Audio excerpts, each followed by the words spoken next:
In this world, the guilds monopolize the dungeons, so the weak can't level up. Jin-hyuk was a low-level worker, but because of a flaw in the system, he gained access to an exclusive dungeon that only he can enter, and this loophole allows him to level up endlessly. Years ago, a vast continent revealed its frozen lands and icy seas. Then, monsters began to mysteriously vanish from the continent of Gaia, and nobody knew why. It was discovered that the monsters didn't die. In fact, they were transported to another realm, sparking a new theory. For warlocks, traveling between realms was an ancient dream, so he wanted to replicate this phenomenon. Confirming the coordinates and mana flow, the warlock seemed pretty confident, ready to begin. Raising his arms within the magic circle, he knew the dungeon had the power to cross realms. Shouting excitedly, he announces that the time has come, showing great anticipation on his face. Beginning the ritual, the magic then lifts him off the ground, with powerful circles spinning around. Floating in the air, the energy spreads, and the warlock concentrates all his power into the ritual. Then, an intense light covers everything, showing that the warlock has completely disappeared from there. In the new location, a beam of blue light rises from the ground, pointing toward the dark sky. Noticing the change in the air and temperature, he's certain that his spell worked perfectly. With a smile on his face, he shouts that he had succeeded, showing his happiness with the result. In the new realm, the warlock sees the desolate landscape while a book floats, concluding the journey. Returning to the ground, the warlock composes himself and observes the place where he was finally transported. Looking to the side, the warlock seems thoughtful, observing the new landscape. Then, he notices something strange, stopping to analyze the situation. Seeing the size of the new world, he wonders if the dungeon left him behind. Meanwhile, elsewhere, a magic portal begins to spin intensely. Cutting to another scene, a young man stares at the mysterious portal, surprised. Eyes wide, he questions what that strange thing in front of him could be. Changing scenes, the modern city stretches out with tall buildings and many streets. People walk hurriedly through the plazas and sidewalks of the busy downtown. Some women chat excitedly, saying that the guy Jun was the best of them all. Smiling, Jin-hyuk Kang carries the bottles, thinking that he envied those who followed their passions. Placing his hand on his chest, he's questioned by his co-worker and responds that he wasn't looking at anything. Walking side by side, his partner tells him to stay sharp since the work wasn't finished yet. Later, getting into the delivery van, the two prepare for the next task. Relieved, the young man sighs, saying they needed a break after all that work. Then, he explains to his friend that, as a hunter, his temperature tolerance was pretty high. The companion is shocked, thinking that only high-rank hunters had that tolerance. Still in the van, the friend says that was lucky for saving money in winter, then asks about the side gig. Looking up, Jin-hyuk responds that money was tight, explaining his situation. With the bottle in hand, the friend complains that the big guilds monopolized everything, without sharing. Then, the friend says that some crazy assassin was attacking only hunters from the big guilds. But the friend continues, saying that the situation was worse than he imagined, really complicated. Suddenly, he hears a noise and thinks it's a show, but realizes it was a loud scream. Startled, he asks his friend where he's going, not understanding his sudden rush. With a serious expression, Jin-hyuk confirms it was a call for help, maybe monsters or terrorists. Seeing the crowd running and screaming, Jin-hyuk advances courageously toward the danger. Then more monsters appear, making the situation more chaotic and people panicked. Snapping his fingers, Jin-hyuk smiles confidently, saying this was his chance. Calling his inventory, a blue light appears at his side, revealing his items. Inside the inventory, a staff glows, waiting to be used in combat. With his hand extended, he then summons the staff, ready for the fight that was approaching. With a smile, Jin-hyuk shows the staff, ready for any challenge. Still there, the friend offers to help, saying he was strong. But Jin-hyuk explains about the monsters. Warning that only licensed hunters could attack, he tells his friend to back off so he doesn't get hurt. Understanding the situation, the friend agrees and tells Jin-hyuk to take care. Thinking about controlling the situation, Jin-hyuk runs toward the monsters, ignoring the danger. Running as fast as possible, he speeds up to arrive before other hunters show up. As he runs, he smiles and thinks that just the smaller monsters would guarantee his living for a year. Suddenly, another hunter passes him, calling him a rookie and showing superiority. The hunter shifts his foot forward, increasing his speed, leaving Jin-hyuk behind. Quickly, the hunter delivers an elbow strike, trying to take Jin-hyuk down. The experienced hunter lands the blow, throwing Jin-hyuk upward, showing his strength. Falling to the ground, Jin-hyuk slides with the staff in hand, showing pain. Upset, Jin-hyuk curses, realizing that the other hunters had already arrived at the location. Digging his feet into the ground, Jin-hyuk faces the hunter, who was probably from the Titan Guild. With arms crossed, Do-yun-an, the vice master of the Titan Guild, tells him to get lost. Irritated, Jin-hyuk asks if they thought he was freeloading, since he got there first. Do-yun responds that it doesn't matter who arrived first. The territory was theirs. defying the law. Standing up, Jinhook prepares to fight, questioning Doyen's twisted logic. With a quick strike, Doyen hits Jinhook's leg, who tries to counter with the staff. Advancing with the staff, Jinhook shouts that he was fed up with their monopoly. Quickly, Doyen blocks Jinhook's strike, showing his agility in combat. Then, Doyen lands a strong blow to Jinhook's face, who flies backward. Falling through the air, Jinhook takes another hit from Doyen, who slams him hard into the ground. Approaching, Doyen warns Jinhook not to interfere again, or there would be serious consequences. Thoughtful, Jinhook realizes that Doyen surpassed him in every important aspect, like speed and power. Angrily, he grips the staff, frustrated with his own weakness. Then, Jinhook reflects on the power difference between a common hunter and a big guild member. Gritting his teeth, he asks himself why he wasn't stronger, cursing the situation. Faced with the tyranny of the big guilds, Jinhook could only work another side gig to survive. Returning home from his second job, Jinhook had his head full of bad thoughts, and hoped the assassin would attack the Titan Guild. Jinhook walks down the hallway of his house, but his hatred wasn't the worst part. His slow steps showed the frustration with his own weakness that he felt. Tired, he throws himself on the couch, feeling defeat consuming him from within. Breathing deeply, he looks at the ceiling,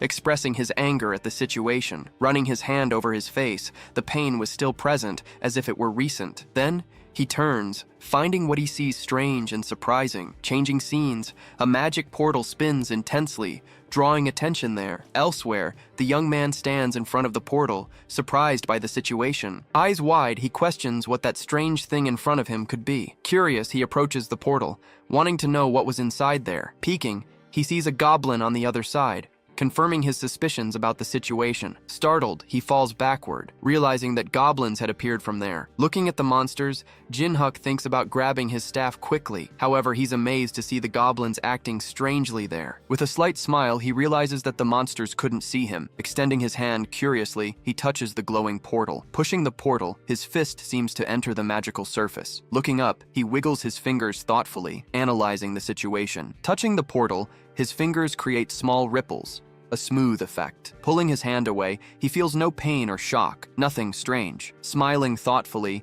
he wonders if he has a dungeon in his attic now. Opening the can, he gets ready to drink something. Then, drinking straight from the can, the young man takes a good gulp. After drinking, the can is placed on the table, and liquid drips down. Sitting on the couch, he stares at the can, thinking it's a dungeon. He realizes that what was once theory is now real. Leaning back on the couch, he wonders why it opened right in the attic. Considering his options, he thinks about whether to report it or keep quiet. A vision shows him being kicked out by hunters if he reports it. Taking another gulp, he seems to have reached a decision. Determined, he decides he'll ignore society, because this is his chance. However, he thinks about the possibility of monsters crossing through the portal. Then, he grabs a bat and approaches, going to check the place. Assessing the risk, he fears many enemies might emerge. Prepared for anything, he extends his hand toward the portal. Finally, entering the portal, he sees it's a real dungeon. Turning his head, the young man seems to have heard something loud. Moving fast, a goblin tries to attack the young man with its weapon. Reacting to the charge, a force pushes the young man back, throwing the goblin along with him. Hidden behind the portal, he realizes the creature can't see him. Watching the goblin, he hopes the creature can't detect him there. Attempting a strike, the goblin swings its weapon, but doesn't hit the target. With that, he understands the barrier is effective, blocking passage and vision. Then, he prepares for an attack, making a strong movement. Raising the bat, he gets ready to strike the enemy without hesitation. Delivering a powerful blow, the young man hits the creature with the bat. On target, the strike lands squarely on the goblin's face. Falling to the ground from the impact, the goblin loses balance and rolls. When the monster is down, he takes the chance to deliver another blow. Giving the final strike, he defeats the creature that was already on the ground. Staring at the defeated monster, the young man remains still for a moment. On the ground, the defeated goblin stays motionless. Pulling his hood back, he thinks he's also desperate for this. Then, he starts repeatedly striking the fallen goblin. Looking at the defeated monster, he remembers leveling up. Angrily, he thinks about the big guild's control over hunting grounds. Crouching down, he wonders how much the monster's remains are worth. Calculating the value, he estimates a goblin is worth quite a bit of money. Wide smile on his face, he thinks about how much he'll get from this. Changing scenes, the city appears with buildings and a clear blue sky. Arriving at a location, he enters a building with a trading post sign. Touching the bell, the number 042 appears on the digital display. Inside, several people work in busy offices. Introducing himself, he says he has a goblin to trade. Touching a screen, he selects the image of the monster he's going to sell. On the counter, the goblin's body suddenly appears, materialized. Telling him to look, the man pulls the goblin's body closer. Inspecting closely, the appraiser examines the goblin's wounds. Looking at the young man, he says the hunting method shows inexperience. Lifting the goblin by the leg, he explains the hunt ruined its value. Slamming the goblin on the table, he offers a low price due to its condition. Accepting the offer, the young man agrees to sell the monster. Asking about the source, the young man questions if it's really necessary. With a serious look, the man responds that it's a legal requirement. Thinking fast, the young man tries to make up a story about the monster's origin. Someone shouts, calling out a thief loudly. Meanwhile, whispers in the office talk about the Black Dragon Guild. 3 men approach.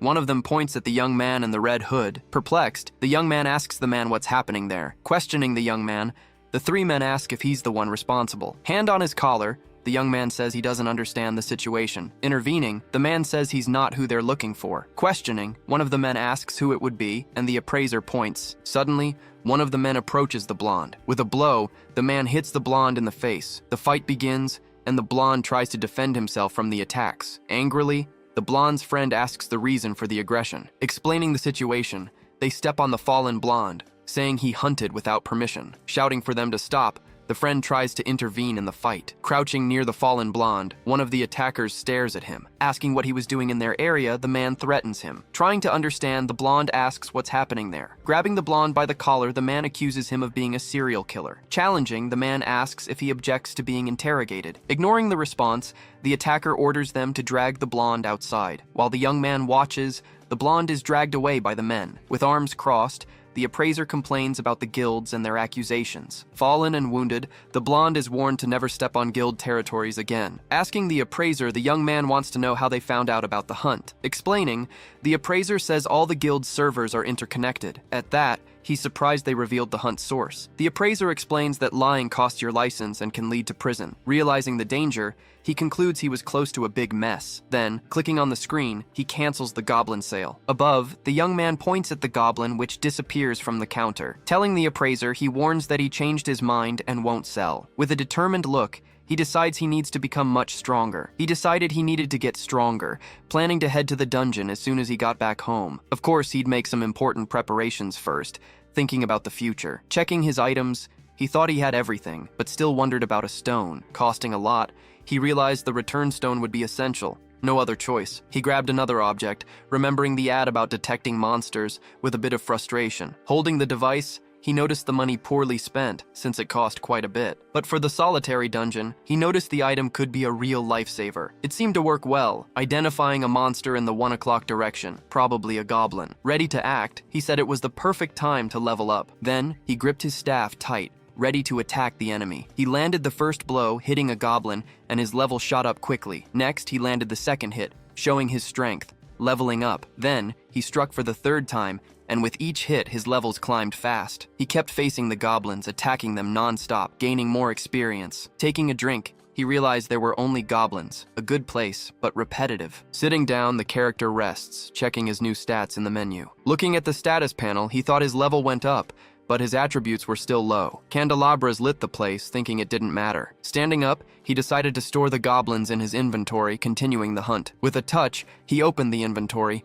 seeing the available spaces. He noticed the number of stored goblins, already totaling 19 creatures. Only 1 space remained. The goblin slot was almost full. Looking at the inventory, he noticed the goblin slot nearly full, hoping for a big one now. Using the device, he imagined a large monster that would bring good profit. The device vibrated, emitting tracking sounds in the environment. Another being was approaching, coming from the left, with perfect timing. He positioned himself with the staff, ready to ambush the monster, taking advantage of the spot. It kept advancing. The creature was now 15 feet away, getting even closer. At 10 feet, he gripped the staff firmly. Emerging from the wall, a war helmet showed its face. He delivered a strong blow, shouting for the target to die, hitting dead center. However, he heard a metallic sound. The target's helmet flew far away. Perplexed, he realized the sound wasn't from a goblin. It was something different. He got a shock because he saw that wasn't a goblin. He was exclaiming that it hurt. Still confused, he noticed a human face.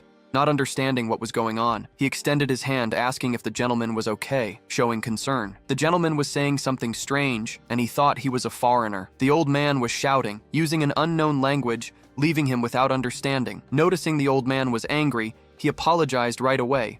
Bowing, he apologized, saying he didn't know there were people around. The gentleman fumbled with his clothes, searching for something in his pocket. Then, he threw an object straight into the young man's hands. He caught the item in the air, startled, asking what that was. Seeing the necklace, he wondered why he was handing that over. He asked if the gentleman wanted him to wear the necklace, putting it on. Suddenly, he notices a mysterious light on his chest, leaving him confused about what was happening. Nearby, an angry gentleman approaches, shouting loudly at the boy in the dark city street. Responding to the irritated man, he tries to explain that some words were unnecessary there. More irritated, the gentleman shouts back, wanting to know what he just heard. Apologizing, the young man bows, recognizing the situation was getting complicated. Then, the gentleman comments about his long life, saying he'd never seen such rudeness before. Listening carefully, he asks if he'd heard the word dwarf from the man. Fallen on the ground, the items are picked up by the young man, who observes the short gentleman. Quickly, he grabs a sword from the ground, and a message appears,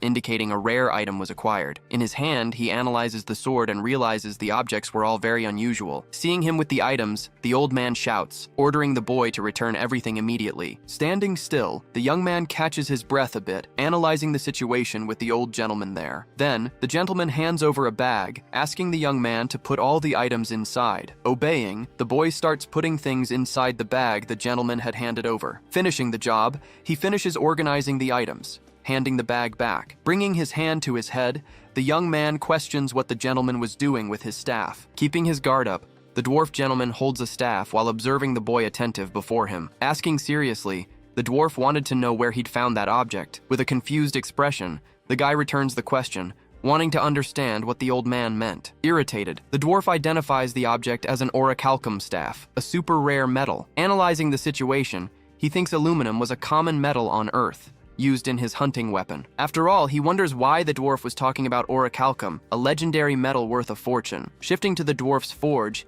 he confesses he felt a bit scared entering there. However, he couldn't resist when the dwarf promised rare handmade items in exchange for his help. Looking around, he sees many rare items, but doesn't understand what they're all for. Turning around, he questions what was the point of having a forge in an isolated place like that. With hammer sounds, he wonders what the dwarf was doing with his staff, how long it would take. Thinking about the situation, he considers grabbing a weapon before the dwarf decided to change his mind. With a slight sigh, he decides it was a difficult decision, but then hears the dwarf call him. Going over there, he sees the dwarf with the staff in hand, asking him to stop looking at other things. Throwing the staff, the dwarf says the other items were trash compared to it. Quickly, he grabs the staff firmly, feeling a new energy. Touching the reddish staff, he asks if that was really his, finding it strange. At that, the dwarf explains that's how orichalcum was, a truly special metal. Explaining more, he says orichalcum was weak, but became strong with enchantments. Observing the staff, the boy realizes it had been enchanted by the dwarf. With a swing, he demonstrates his skill, striking the air with force. Raising the staff, he delivers another quick blow, slicing through the wind. Transforming his appearance, he emerges with a determined look, focused on the target. Holding the now glowing staff, he realizes the item isn't the same as before. Feeling his luck change, he shows a satisfied smile while the other watches curiously. Revealing the details, he notices the staff, now legendary, has gained new special abilities. Impressed by the S-rank durability, he thinks about the great value the item holds. With a sigh, he regrets not being able to sell the item since it's bound to him. Questioning the staff, he asks the old man if the auto-return means he's stuck with it. Laughing, the old man explains that no one else will be able to use the staff since it was a gift. Accessing the menu, he confirms the staff is permanently bound to him. No selling. Accepting the fact, he stores the staff without worrying much about the current situation. Looking at his inventory, he decides there are other ways to get more money. Presenting his inventory, he shows there are valuable items there to use. Thinking about sales, he plans to find other ways to sell the goblin remains. Thoughtful, he searches for new ways to sell without involving the hunter society. Then he remembers the black market, a perfect place to trade monster remains. Contact with the dealers was simple. They always sought out low-level hunters. Arriving at the location, he spots a large construction site that seems kind of suspicious. Walking through the place, he explores the empty construction, looking for the meeting point. Holding a suspicious card, he wonders who this Mr. Kang could be. Looking up, he sees a big man who calls him by name, Mr. Joe. Pointing, the man asks him to come up since Mr. Lee was already waiting for him there. Going up, he finds Mr. Lee and his companion in a pretty strange environment. Introducing himself, Lee Jun-cheol, the dealer, already shows his direct intention. Surprised by the rush, he opens his inventory, ready to show his items. Touching the screen, he selects the goblin remains, organizing the presentation. Then the goblins appear on the floor, impressing the two men present. Inspecting, one of the men confirms the quantity and good condition of the goblins. Impressed, Lee recognizes the quality of the items, marking the deal as verified. With a direct look, he asks about the value of the items. Wanting to negotiate, Lee asks what price he had in mind for the sale. Suggesting a value, he mentions 5 million per head, magic stones included. Lee counter-offers, claiming 3 million per goblin due to supposed injuries on the heads. At that, the other assistant tries to argue about the price, being reprimanded by Lee. While the assistant regrets what he did,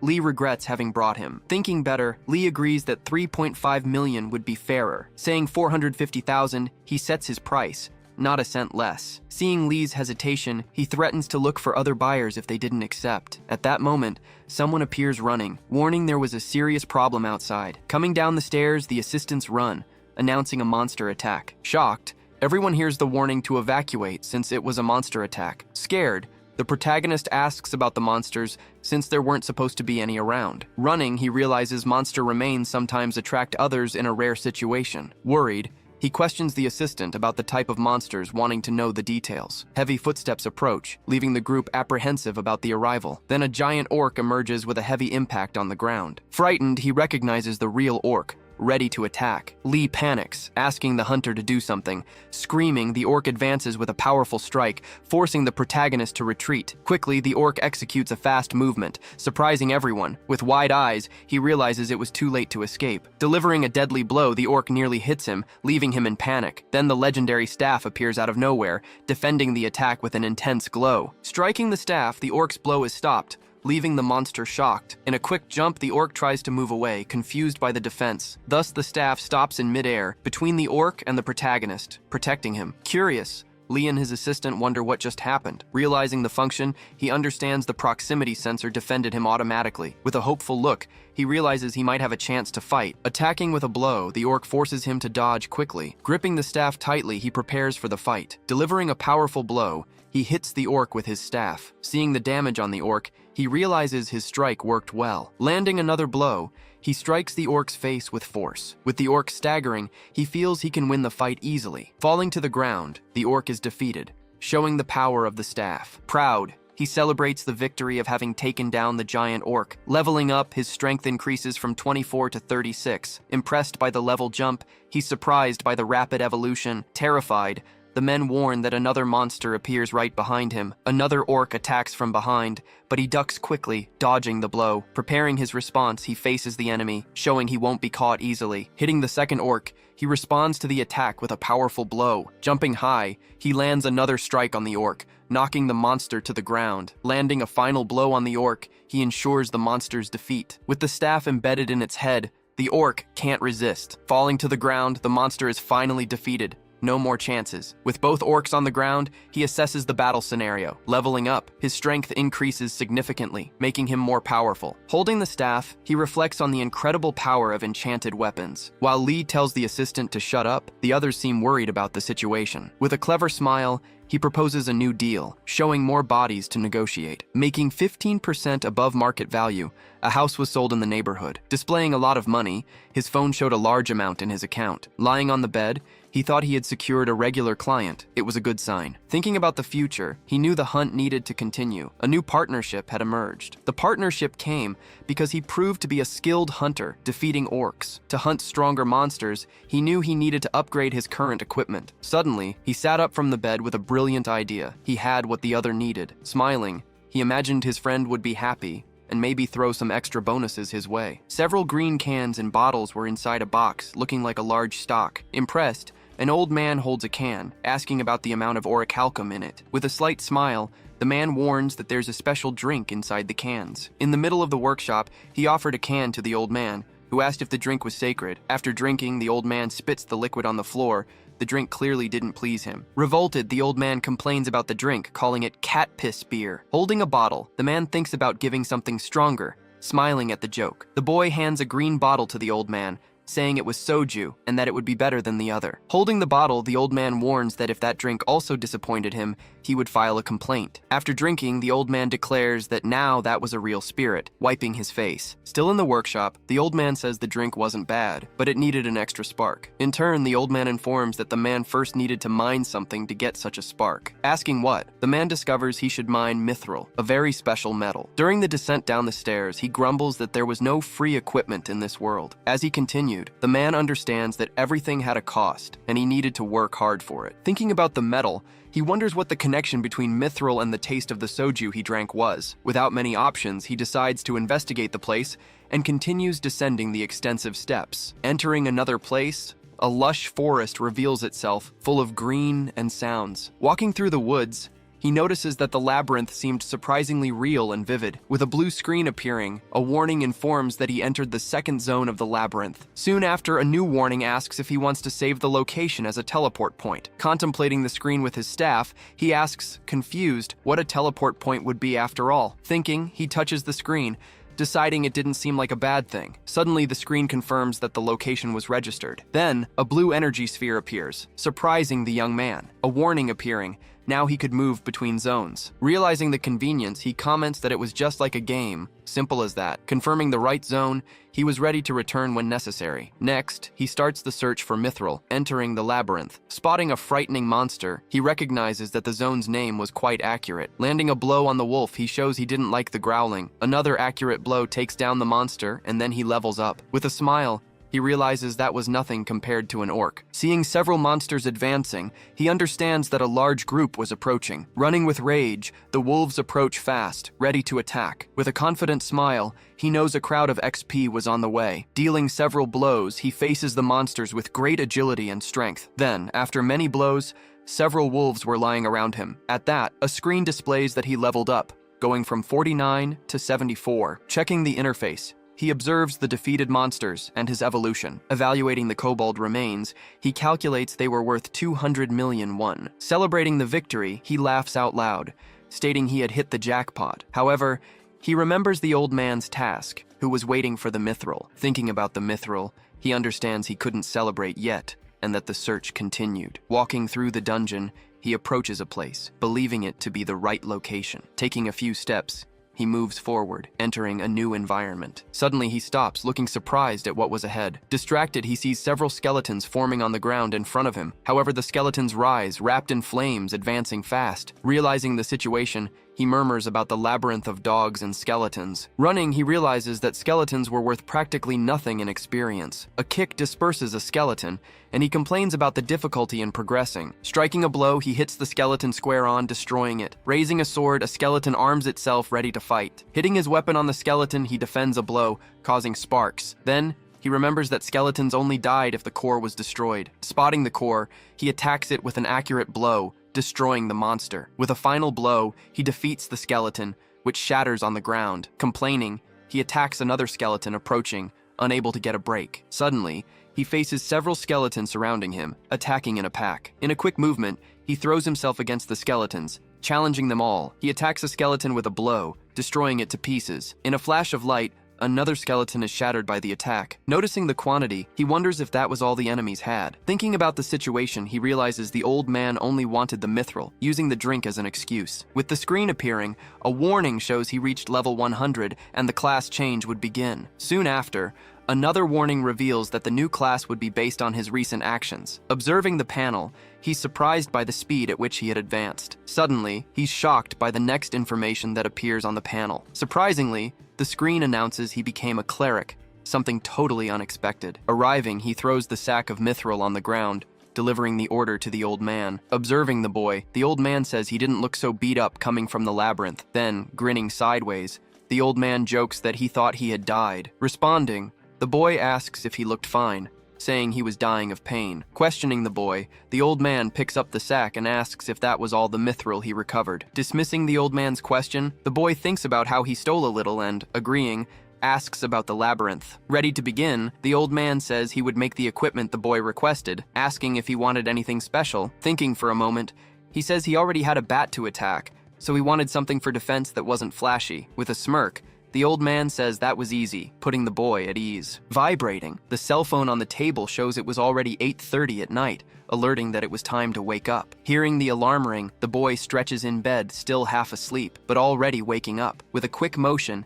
he slides his finger on the screen, turning off the phone alarm. Getting up, he stretches and says the 6-hour nap had been perfect for him. Rubbing his eyes, he comments that coming back to take a nap was the best choice because of the forge's heat. Grabbing the hammer, the old man strikes the metal piece with force, continuing with the work. Sighing with relief, the old man looks at the metal piece on the workbench. Then, the old man makes a surprised expression, looking at something ahead. Walking up to the boy, the old man asks where he had been for so long. Startled, the boy exclaims and asks about the item on the table, showing surprise. Holding the armor, he thinks it didn't seem so resistant, evaluating the piece. As a description of the armor appears, the old man asks if he had already put it on. Confirming, he feels a strong blow from the old man, being hit by surprise. Sliding backward, the boy complains about the unexpected blow he received. Smiling satisfied, the old man says it was hard to describe the armor's resistance. Touching his chest, he warns that the blow didn't need to be that strong. Lifting his shirt, he reveals the chainmail and comments on the blow received. As he walks away,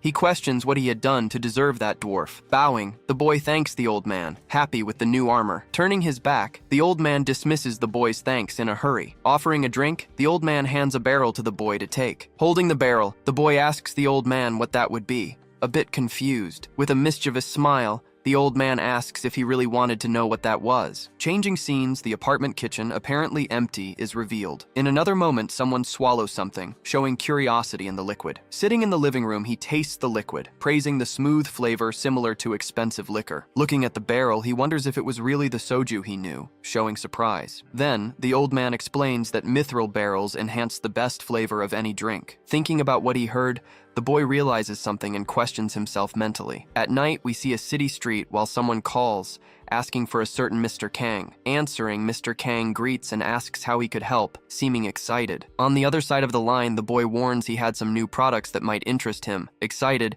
Kang asks what kind they were talking about, showing interest. With a surprised expression, Mr. Kang questions if he had heard liquor correctly. Meanwhile, in a training area, recruits are warned to collect the monsters' bodies. Running hastily, someone warns that the lizards were emerging from anomalous portals again. Gnawing, the monsters emerge from the portals, multiplying rapidly, shocking those present. Worried, one of them asks what they would do, since they would be overwhelmed by the number of monsters. With a serious look, the white-haired man mocks the idea of calling hunters from outside. Holding a spear, the white-haired man prepares for battle, showing confidence. Shouting, he prepares for battle, encouraging the others to equip themselves quickly. Meanwhile, in a room, Mr. Jin-Yok Kang receives congratulations on his promotion, with a Hunters Society sign in the background. A woman seated at the table comments that a cleric healer, a combat healer, was a unique profession. Receiving the identification card, the boy thanks them, now as a C-class cleric. Walking through the guild, he still couldn't believe he was a cleric, reflecting on his new class. Then, someone injured bumps into him,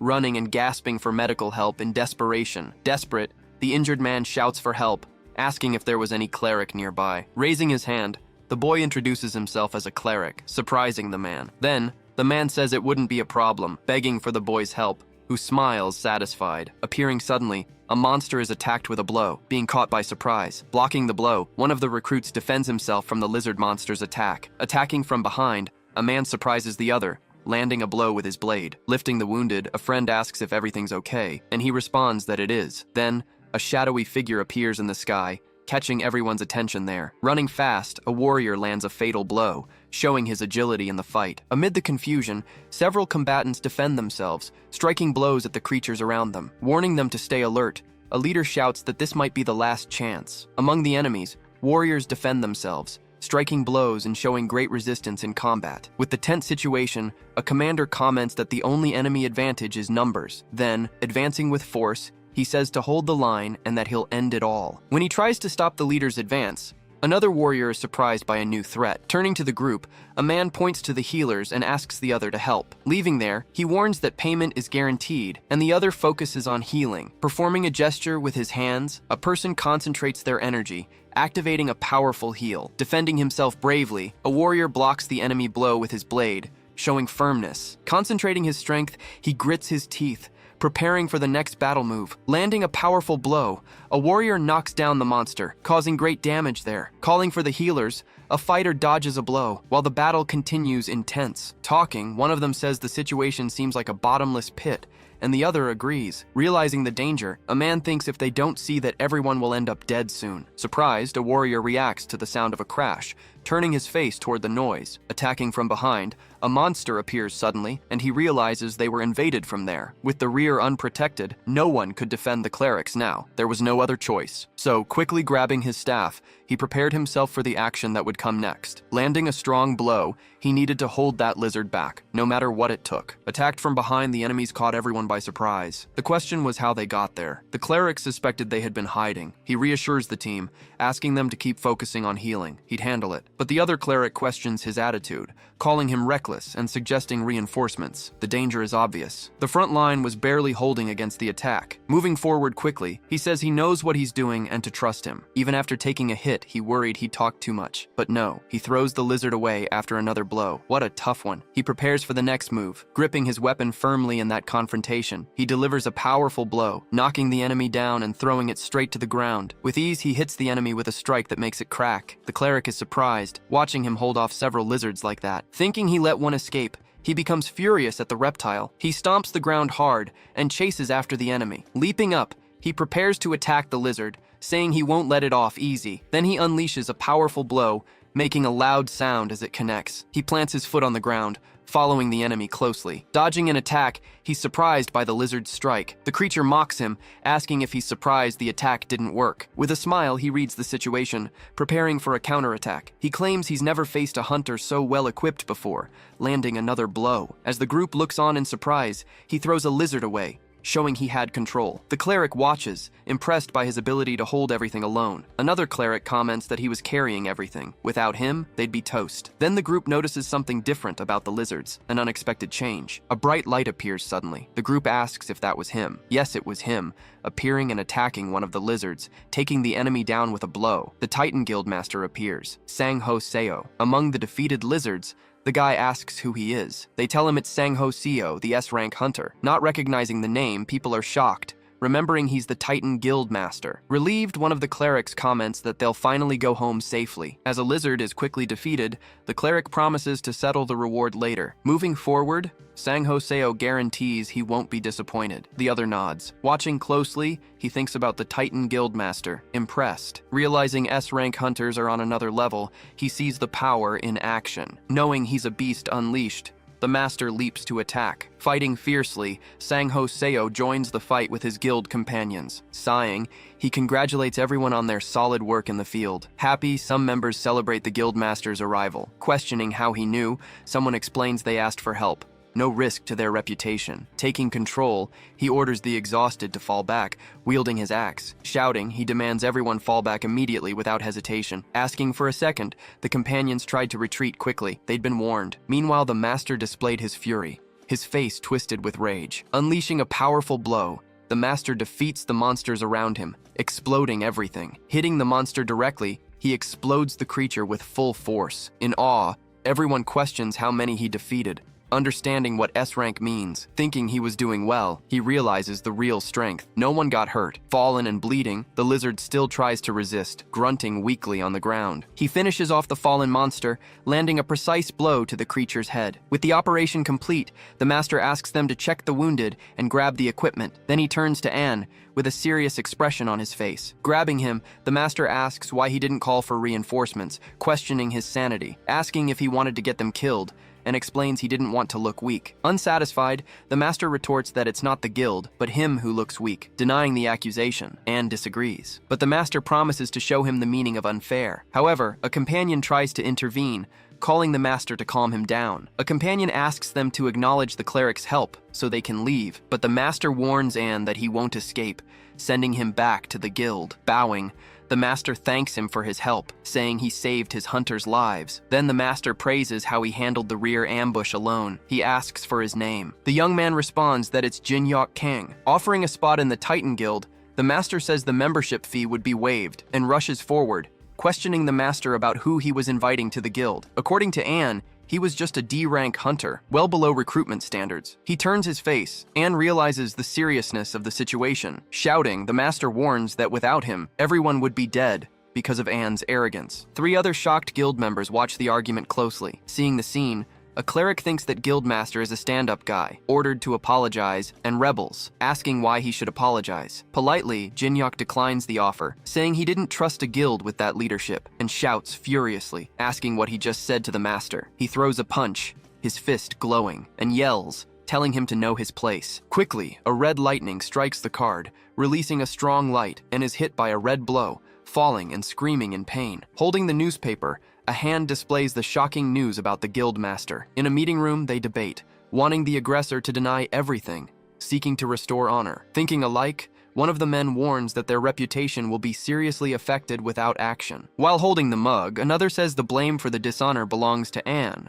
not the cleric. Stating that Anne nearly killed recruits, he reminds them that he also tried to assault a collaborator. Seeing the situation, he considers Anne's dismissal justified, challenging anyone who disagreed. Saying that enough is enough with the nonsense, he affirms that everything necessary has already been done. Ordering them to leave, he watches everyone quickly exit the room. Recalling Jinhyuk Kang, the man realizes he's not an ordinary hunter. Then, sitting on the floor of the room, a young man looks at his phone thoughtfully. Looking at his phone, he regrets having spent too much, perhaps because of the unexpected money. Grabbing the can on the table, he thinks he should have accepted the extra money offered. Drinking from the can, he tries to forget the regret about recent choices. Wiping his mouth, he remembers that the reward money isn't his main income. Later, a portal opens in a forest, and someone enters, following their path. Feeling stronger, he decides not to hunt only goblins and kobolds anymore. With this new strength, he seeks more difficult adversaries to fight. Starting to run, he advances along the path with speed. While walking,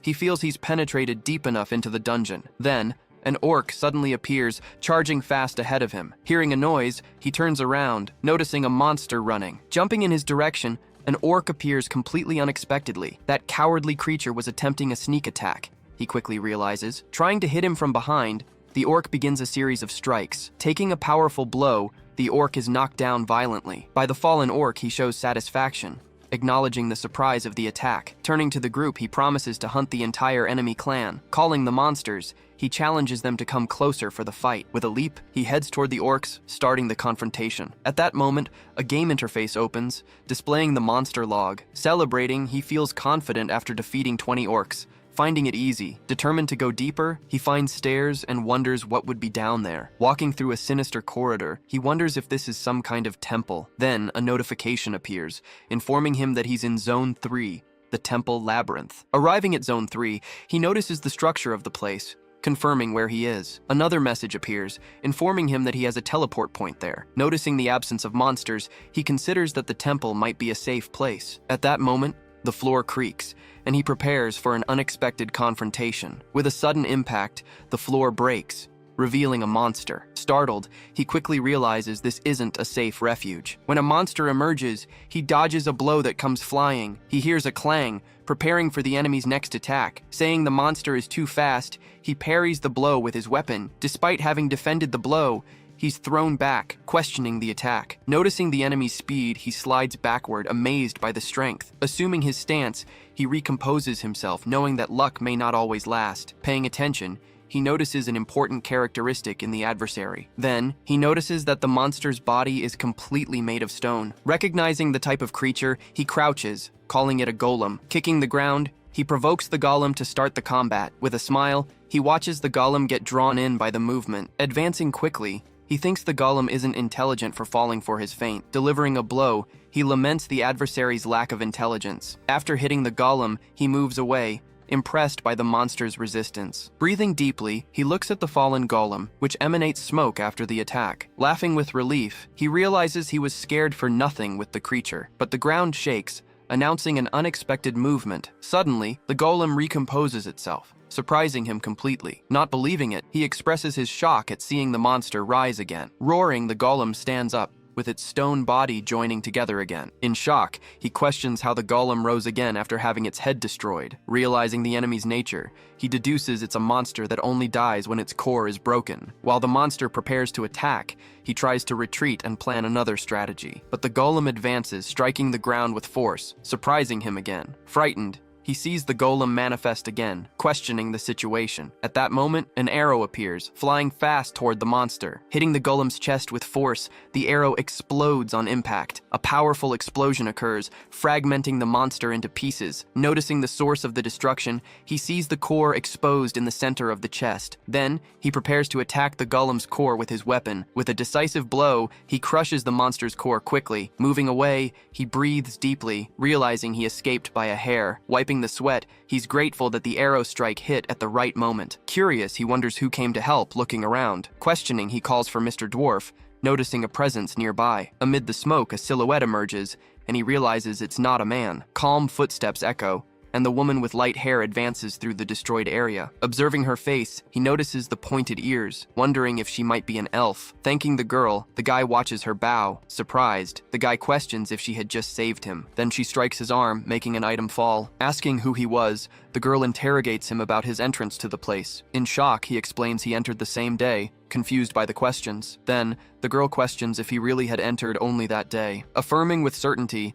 he warns that he knows the dungeon's entrance and exit well. Ready to act, she makes a quick movement toward the guy. Striking him with her bow, she knocks him down, leaving him on the ground. Wielding the weapon, she thinks she can finally get out of there. Fallen, the guy asks the reason for that sudden attack of hers. Demanding the exit, she orders him to show the path he used to enter. Finding her bossy, the guy soon realizes she's very beautiful. Explaining her condition, she says she's a mercenary and always pays for services. Revealing her identity, she introduces herself as Lucia, the half-elf, asking if he knows her. Answering no, he hears her say she was keeping a low profile. Introducing herself as Lucia, the mercenary, she shows him a badge. Holding the badge in front of him, she asks if he's proven himself. Looking closely at the object, he confesses he doesn't know what that is. Pushing him, the girl asks where he came from, finding his ignorance strange. Talking about Seoul and Korea, he finds the existence of elves there strange. Thinking about the strange names, she questions if the crazy wizard succeeded in his intent. Asking if it was his first time, he responds that he's been there a few times. Then she explains that the dungeon connects to another realm through ancient magic. Shocked, he says he didn't know, but she confesses to having just discovered it. With a smile, she reveals she can reverse the spell and return to her realm. Thinking about the dungeon, he realizes that if she leaves, he'll have problems. Asking if she'd return now, the girl warns she'll find a secret first. Curious about the secret, he hears her say she found a hidden chamber. Turning to him, she asks him to help her. Getting up, he asks how, and she says she needs to take down a boss monster to find the secret. Explaining the exchange, she'd teach something incredible, and the reward would be all his. Thinking about the proposal, the guy then accepts her help. Delivering a blow, he strikes the creature with force, beginning the attack. Knocking down the monster, he sees the creature fall to the ground as she approaches. While he fights, landing more blows, the girl leaps to help in the battle. Landing a fatal blow to the monster's head, she finishes the combat. Delivering a powerful strike, the guy makes the last creature fall to the ground. Fallen, the monsters lie on the ground, indicating the end of their fight. Defeated, the monster stays motionless on the ground, confirming their victory. Praising him, she says he's not that bad. He smiles and warns that was easy. Walking through the corridor, the path is illuminated by torches on the walls. Asking about the distance, he hears from her that they were halfway there. Then his stomach growls, showing he was quite hungry. With his stomach rumbling, the guy suggests a small break for a snack. Agreeing, the girl says the place seems safe for a rest there. Opening the package, he takes out one of the snacks to start eating. Then, eating and drinking, the two take the chance to restore their energy. Relaxed, they remain seated, enjoying the tranquility of the place. Offering a sweet, he asks if Miss Lucia accepts. Asking his name, she asks him not to call her Miss. With some hesitation, he explains his discomfort with such informality. Pointing the bow, she interrupts him, wanting to know the reason. Warning him, she emphasizes she's quite young for an elf. Shocked, he tries to justify himself, surprised by her reaction. Refusing the sweet, she warns she doesn't eat just anything. Several empty packages are on the ground, showing the quantity of sweets. Eating very quickly, the girl can't control herself. Extending her hand quickly, she asks for more sweets without any shame. The guy informs the last one's gone, expressing some disappointment. She laments the lack of sweets, and he reminds her she devoured 3 boxes. Lucia licks her lips, satisfied with the feast. Then, calling him, she warns they need to continue the journey. Lamenting his emergency food, he expresses great sadness. Stopping, he asks if they were at the boss monster's chamber. Confirming the information, she indicates they arrived at the right destination. Curious about the secret, he hears her talk about the wizard's magic. Thoughtful, he questions if that would be a mistake. Alerting, she warns the boss monster was approaching. Blinking, she affirms she can handle the situation alone. Doubting her, he hears heavy footsteps approaching. Advancing, the monster shows itself incredibly strong, with very heavy steps. Floating, Lucia reminds him she promised to teach something. While the monster moves. Preparing the bow, she explains that was what they called aura. Impressed, the guy is shocked, asking what that strange thing was. Firing fast, a powerful strike tears through the air toward the enemy. High above, the girl attacks the giant creature while her partner watches closely. With a smile on her face, the warrior prepares for another move. Then, a strong explosion happens where the strike hit its target. Landing square on, the force of the attack scatters debris across the area. Causing great impact, the girl's assault impresses everyone around. Thus, the colossal creature collapses to the ground, and he wonders about the feat. Noticing his surprise, the girl confirms that this is the skill she would teach. After that, the boy questions if it was serious that he'd learned something so strong. At that, she responds by asking if they should start the lesson right now. Excited, he confirms that the skill is incredible and the best possible. But before anything, she asks him to finish off the monster, reminding him of their deal. Pointing at the monster, the girl reminds him about the giant's core. Raising his staff, the boy prepares to deliver the final blow to the creature. At last, he hits the monster, noticing the exact location of the weak spot. It pierces the ground, a red object creating a crack and smoke. Then he realizes that a single blow wouldn't be enough there. At that,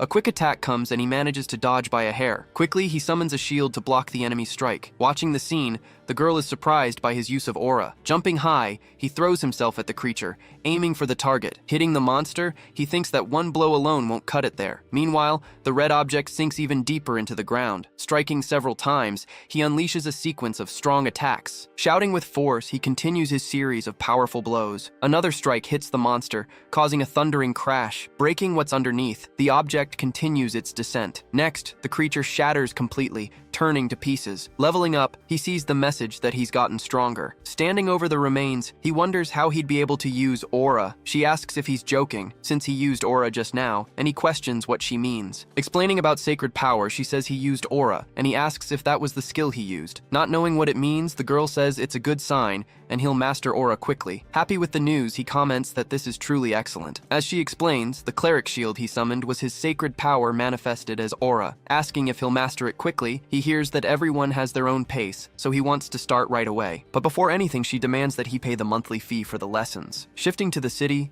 we see a street with buildings and cars busy during the day. Asking about the signal, a man hears that it was detected near Gangnam Station. Hyena Lee explains that the signal appeared yesterday, and a monster could emerge within 5 days. Confirming the situation, the man says they won't be able to handle this alone. Reminding him, the secretary says the guilds can't help since they're on outside missions. Questioning the location, the man gets irritated and she says she's looking for freelance hunters to help. He comments that the search will be useless, since they need someone with unprecedented talent. Returning to the boy, he appears carrying a box down the street, looking somewhat confused. Asking the boss, the secretary wants to know where he's going. Waving at her, the man says he'll be back soon, and asks her to update the team. Smiling lightly, she thinks he acted without notice, as usual. Carrying the box, the boy thinks this should be enough for now. Turning quickly, he's surprised to hear someone calling his name. Asking about the box, the man says he's got his hands full, wanting to know if it's a party. Walking alongside, the man asks about the proposal,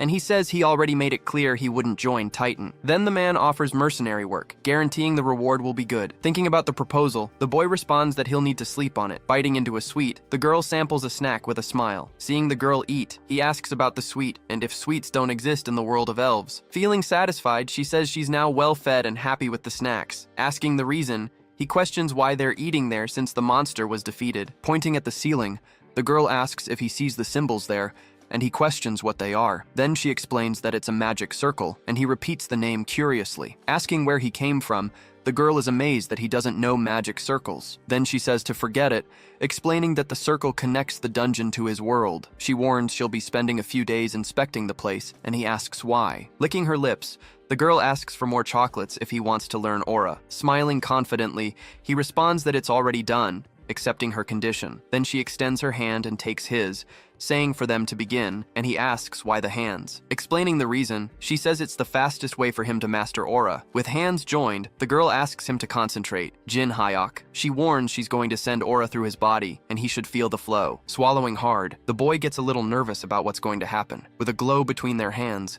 the aura begins to be transmitted to him. As the aura flows, she warns him to pay attention to the sensation. Receiving the energy, he feels something flowing in his body, a different power. Feeling the energy spread, he realizes it runs through his veins, but goes beyond. Suddenly, the energy expands, and he finally understands what aura is. His fingers extend, an invisible touch happens, and he feels a different energy, sensing the situation. Commenting, the woman says the boy is more talented, with an extraordinary sacred power. With this, she believes he'll master all the fundamentals in just one day due to his speed. Realizing the situation, he looks at his own hand, thinking he understands the idea, but he's confused. Walking with firm steps, she approaches slowly, making the sound echo through the place. Then she observes that he's no fool, asking if he can maintain that new sensation. Affirming with confidence, he closes his hand and shows he's ready for the next challenge. Questioning where she would go, she explains that inspecting the magic circle requires time and patience. Then she proposes the next stage, refining aura control to make better use of time. Giving a suggestive smile, she tells him to put that into practice immediately, without hesitation. He runs with agility, gripping his weapon tight, preparing for the approaching combat. Advancing without fear, he strikes against a goblin, then against an orc, and then a wolf. Then, shouting to increase his strength, he shows all his determination during the sequence of blows. Sliding quickly, he manages to adjust his position to continue with the rhythm of the fight. Then a screen appears, showing the defeated monsters, a goblin, an orc, and now a kobold. He appears on the ground with blue energy around him, while she watches him from above with attention. Complaining loudly, he raises his hand, saying he was thrown there in a field full of monsters. Sitting, she explains that she taught him everything about mana, and now he needs to activate the aura. Then, cracks appear in the ground, while she asks what better way to learn. Frustrated, he warns that she could have said so before pushing him into the middle of the monsters. With that, a huge monster attacks, and he prepares himself, feeling the ground crack even more. She says a crisis reveals true power, but he responds that this is already too much. Asking him to focus on strength, she warns that using aura on the shield isn't difficult. With a louder voice, she warns that this is his chance to feel the shield and analyze it. Shouting, he raises his hand, and the sacred shield forms, defending him from the enemy attack. Then he asks what he should analyze about an ability that activates by itself, without control. With that, he concentrates, and, extending his hand, he feels something different and new. Concentrating hard, he notices an energy from outside flowing to his hand quickly. Watching the monster, he wonders if this is how his sacred power manifests. Roaring loudly, the monster reveals sharp teeth, showing all its aggressiveness. Extending his hand, he tries to bring back the sensation, shouting for the sacred shield once more. With that, he's surprised, eyes widening, not understanding what happened. Then, he questions the sensation, because the shield changed shape, and if he'd be feeling mana. Suddenly, the monster lands a blow that breaks the ground, and hurls him far away with force. Hit, he complains, asking if he can't have a moment to think in the middle of the fight. Then, she warns him to capture the sensation, not make a stupid mistake, while the monster approaches. Assuming combat stance, he shouts that he was just doing what she told him. With that, a notification appears. You have acquired a skill, Channeling Sacred Power, Level 1. He asks if it's a skill like this, and the screen details. Can use sacred power freely. Drawing her bow, she says maybe a golem wasn't the best choice for learning aura, but he interrupts, crouching and saying everything's under control, he doesn't need help. Jumping high, he launches himself toward the target, showing all his speed and agility. The monster also moves quickly, ready to intercept him with a powerful blow. From above, she reminds him that he needs to focus, remember the sensation and make it happen again. Then, he prepares himself, concentrating mana in the staff, to attack with everything from above. Hitting the ground with force, he strikes the target with the red weapon. Thrown upward, he moves away from the large piece of destroyed rock. Preparing a new strike, he concentrates hard to repeat the action, says he's almost there. Shouting loudly, he tries very hard to deliver a new attack with everything. Then a screen appears informing about the sacred aura skill he now possesses. Delivering another blow,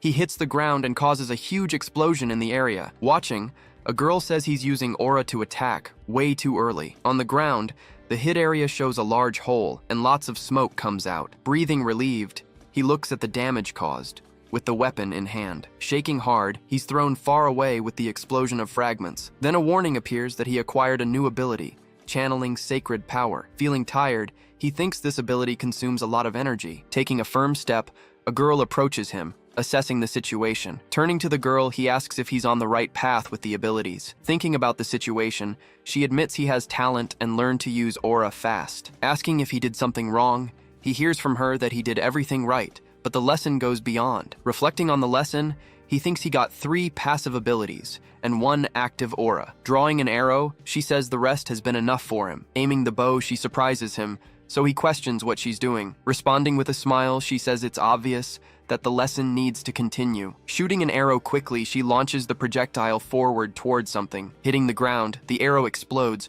raising lots of smoke and debris around. From the dense smoke, a shadowy silhouette emerges, emitting a frightening guttural sound. Entering the place, several heavy monsters emerge from the darkness, approaching them. Looking at the situation, he says she seems more like a demon than an elf. Gripping the weapon firmly, he prepares for the imminent confrontation. Lamenting, he realizes he forgot to bring mana potions for this battle. With a determined look, he says, "There's no time for regrets. Needs to finish this quick." Walking down the street, the city showed its hustle and bustle, filled with buildings and shops. Sitting in the office, the 2 men were talking, and one of them asked if everything was okay. Then, setting the can down on the desk, the guy said things were good, but there was a catch. Wiping his face, the young man explains he was working too much, that's all for now. At that, the other man questions the exhaustion, since his friend looked like he'd just come out of a war. Wrapping up the conversation, the man says he'd buy all the goblin, kobold, and orc remains. Adding to that, he mentions there was news about the liquor supplied, exciting the guy. Leaving the place, he heard a thank you,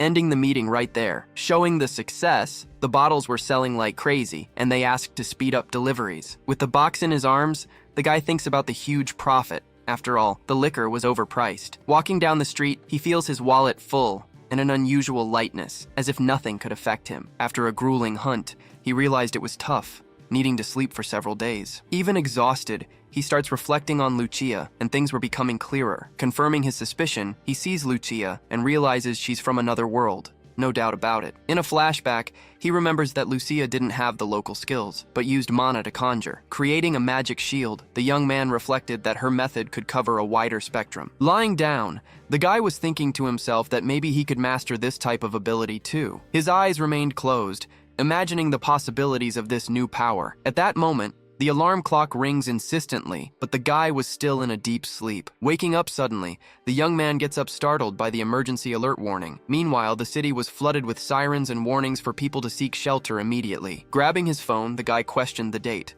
realizing the day had arrived. Looking out the window, he spots the birds, realizing it was the monster attack feared by many. Apparently, the event shouldn't have happened so soon. A few days still separated them from it. Throwing himself on the bed, he says he was too tired and the big guilds should handle the situation. Feeling his phone vibrate, he picks it up and wonders what it was about. The notification warned that the monster invasion had gotten worse and rewards were tripled today. Getting up quickly, the guy exclaims that tripled rewards completely changed the scenario. Extending his hand, a special energy began to emanate, preparing him for battle. Grabbing a staff, the young man was getting ready to face the invasion, now more motivated. With a confident smile, he tells the monsters to stay put, ready for battle. In the streets, chaos was forming with flying and ground monsters, but some attacks were scheduled. Meanwhile, police and military were organizing the evacuation, asking people to go to the shelter. Then, a huge dragon appeared in the city skies, marking the monthly attack that always came. The defense line was under pressure, and one of the men warns that attacking wasn't a priority. With a strike, one of the soldiers defends the front line. Another soldier, with a determined look, prepares for battle, shouting to hold the line. Facing the horde, the soldiers held the line, while one of them says the strongest handled the big ones. But the situation got complicated, because for every monster taken down, 2 new ones appeared. At that, another warrior realizes the attack was different from anything they'd faced before. To make it worse, the rival guilds were out of the country, making the defense harder. Suddenly, heavy footsteps approached, announcing the arrival of something big. Appearing in front of one of the soldiers, a gigantic monster was preparing to attack. With the creature approaching, the soldier crouches down, barely dodging the enemy's strike. Another soldier shouts for him to get down immediately, avoiding a fatal impact. But quickly, a warrior hits the monster with a strike, bringing down the giant creature. Fallen on the ground, the monster takes the blow, while a colleague warns you never know where they'll show up. From afar, the warrior observes, worried, saying his men were at their limit. In the middle of the confusion, two soldiers comment on the warrior's strength, capable of knocking out the ogre with one blow. Facing several monsters, the warrior was already showing signs of exhaustion. He was almost at his limit. A woman warns he wouldn't hold out much longer, and that they needed another hunter as backup. Then, she's surprised, noticing something appear in the distance. Quickly, the guy delivers a precise strike to the approaching monster. While his phone was vibrating, the guy wonders who would be calling at that moment of chaos. Answering the call, a woman introduces herself as secretary of the Titan Guild, and the guy asks if it was about the attack. Asking how she knew, the guy says he was near the affected area, and the woman explains the urgency. The woman says he was the only one they could count on, even knowing about the bad experience. Asking her to continue, the guy awaits the proposal in the middle of battle. With a monster approaching, the woman offers a value never seen in the industry, with flexible terms. Landing a strike on the monster, the guy likes the direct proposal, accepting the offer. At that, he accepts the terms, asking for 5 per head, and says he'd make the guild stagger. The woman explains they were close by, and asks to meet in front of a store. Arriving at the store, the woman asks him to go over the details in person. Inside there, the woman says 4 was the limit, and he insists on 5 or he wouldn't do the job. Then, the woman reminds him of his role as support and his C-class status, and asks for understanding. Saying he was sold, the guy accepts the terms, ready to go into battle. The woman hands over a small device, and the guy questions what that was. She explains it was a monster meter, assessing the magical power of the hunted creatures. Soon, several monsters appear, and one of them attacks the duo, startling the guy. Quickly, the guy ducks down, dodging the attack, while the goblins were approaching. With a precise strike, he hits the monster, protecting the woman. Checking the device, the guy is shocked by the low score. Just 2 points for 2 goblins. The woman explains that points scaled with the monster's power, so weak monsters gave few points. For reference, the hunters on the front line were averaging 82 points. Adjusting her glasses, the woman warns that to maximize the reward, he'd need a higher score. Asking about supreme healing, the guy listens to the woman, who says she's not an expert. With a smile on his face, he states that eliminating the source of damage is the ideal cure. Then, bending his legs, he prepares to show what he's capable of doing. Jumping high up, the guy warns that now they'd see the real action happen. Assessing the situation, she thinks about the individual's combat ability. A swift strike cuts through the air, signaling a powerful attack. Hitting the monster with force, he delivers a blow, breaking part of the object. Confused by the attack, the monster reacts, not understanding what really happened. As he leaps into the air, he feels the holy energy flow, a result of his training. With a new strike, he hits the monster with intensity, showing his strength. At this, the men question the identity and power of the attacker. After the blow, he realizes that high-level monsters are easy with the new ability. Several monsters watch the fallen ogre while questioning the warrior's power. With a confident smile, he knows he's stronger than any Class A hunter. Drinking a mana potion, he remembers the level 200 reached with heavy training. Despite the level, he trusts the new abilities, realizing he's stronger than hunters. At this, he jumps over the creature, knowing he has plenty of mana potions. Roaring fiercely, the monster demonstrates its rage toward the young warrior. With this power,